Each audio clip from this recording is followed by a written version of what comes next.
C'est l'heure de recevoir l'invité de la rédaction et aujourd'hui j'ai le plaisir d'accueillir Driss Aissaoui, analyste politique. Bonsoir.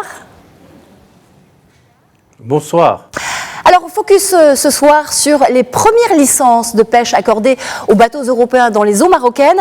La décision a été prise lors de la tenue de la première commission mixte du nouveau protocole de pêche Maroc-Union européenne. Ces travaux se sont achevés jeudi dernier à Rabat. Une rencontre qui s'est tenue conformément aux dispositions de l'accord de partenariat dans le domaine de la pêche durable signé entre le Royaume du Maroc et l'Union européenne. C'était le 14 janvier dernier.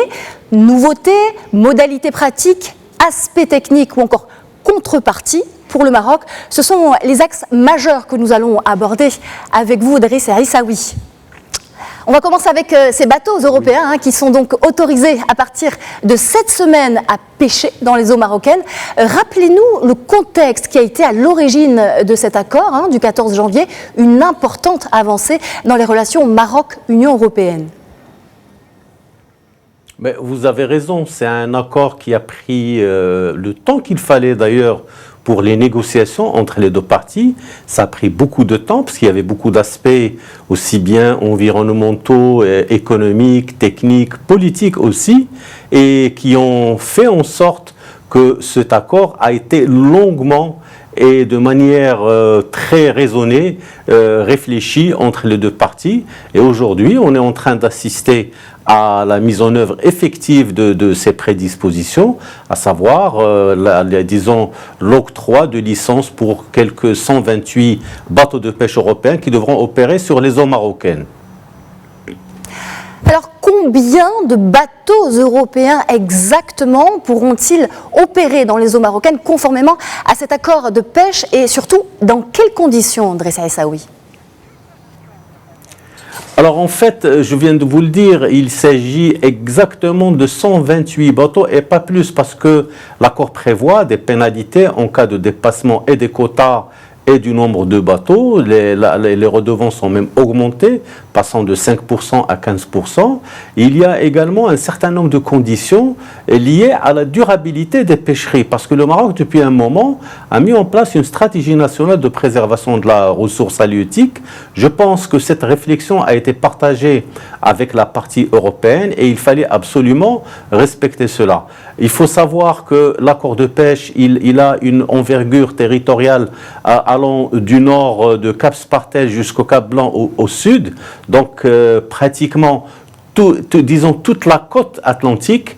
Il faut savoir aussi que la côte méditerranéenne n'est pas incluse et que les conditions de pêche excluent aussi un certain nombre c'est-à-dire les poulpes et les crevettes ne sont pas incluses et toutes les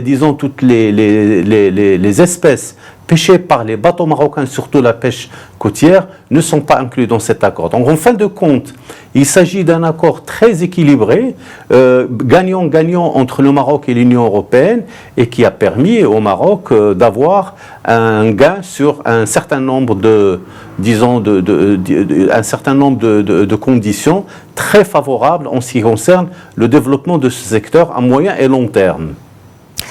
Certains évoquent un accord nouvelle génération en termes de durabilité des pêcheries et là, des ajustements techniques ont été mis en place. Est-ce que vous pouvez nous dire lesquels ? Alors en fait, les ajustements, c'est en termes de quotas. Bien entendu, ne seront pas, comme je vous l'ai dit, il y a un moment, il y a un certain nombre d'espèces qui ne seront pas autorisées à la pêche pour les bateaux européens. Bien entendu, ce sont les petites onidés, les pélagiques au niveau du sud qui seront autorisés. Ça a été accepté par les Européens. Et il y a également un certain nombre de conditions techniques en ce qui concerne les conditions de pêche pour permettre justement, la régénérescence des ressources halieutiques. Et le Maroc a beaucoup insisté sur ces aspects-là. La partie européenne a entendu justement ces conditions et ça a été inclus dans l'accord. Aujourd'hui, je pense qu'on est dans la première phase d'application de cet accord. Il y a toutes les conditions pour que cette gouvernance soit pensée en termes de pêche responsable. Et ça, c'était le plus important à faire passer. Les négociateurs marocains ont beaucoup insisté sur cela. Alors, autre chose qui peuvent nous donner raison pour s'enorgueillir, c'est que le Maroc n'a pas cédé sur les points essentiels. Et la diplomatie marocaine a été véritablement très à cheval sur un certain nombre de principes et que la partie européenne a pu justement accepter.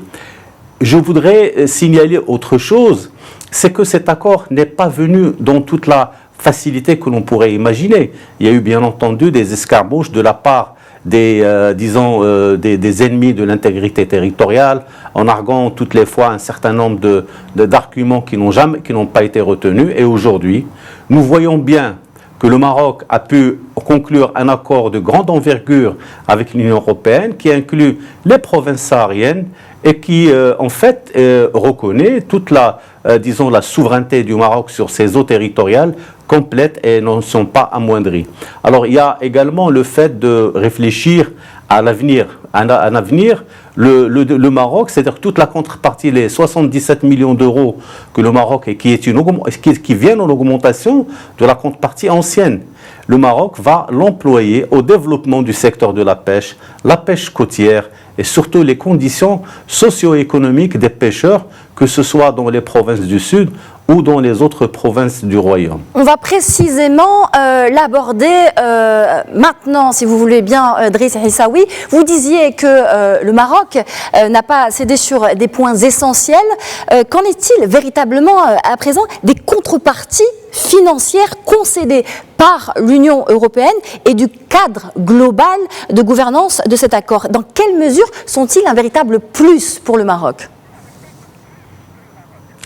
Le Maroc a obtenu un plus dans la mesure où il a pu opérer, c'est ça la nouvelle génération d'accords, opérer un grand équilibre entre son exploitation au niveau national par l'industrie nationale, par l'industrie de la pêche, et les besoins des bateaux européens, particulièrement espagnols, qui pourront venir pêcher au Maroc, mais pas dans n'importe quelles conditions, dans des conditions de durabilité et de respect de la biodiversité qui existe au niveau des eaux marines, disons, marocaines, et également le fait que les contreparties ont été ostensiblement augmentées, ce qui permet au Maroc de faire des investissements sur toutes les infrastructures, pour tout ce qui est infrastructure de débarquement, conditions de travail des pêcheurs de la pêche côtière et tout ce qui pourrait justement améliorer la mise en valeur de cette richesse halieutique